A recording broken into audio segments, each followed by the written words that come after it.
கேளு கேளு. இந்த தட்டில் உள்ள 3 ஜூஸையும் குடிச்சா உனக்கு 300 ரூபா. குடிச்சிருவியா? குடிச்சிடலாமா?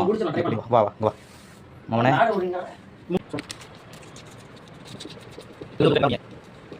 மெதுவாக குடிச்சாலே போதுக்கு வாங்க குடிங்க. ஃபஸ்ட்டு 100 எடுத்துக்கோ. ஆனால் ஒரு ஜூஸுக்கு 100 ரூபா. திரும்ப 200 ரூபா இருக்குது. 2 ஜூஸை குடிச்ச பிறகு 200 எடுத்துக்கோ.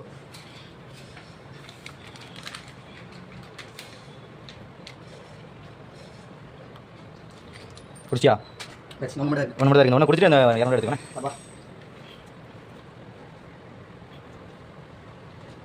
கோரியா எடுத்துட்டான். 300 ரூபா வச்சிருக்கான். ஜிஸ்டான். சூப்பர். ரைட். அப்படி கொஞ்சம் தட்டில் வை. எதுக்கு ப்ரோ? தட்டில் வை. வச்சுட்டேன். தட்டில் வை. பிராங்க் ப்ரோ வைங்க.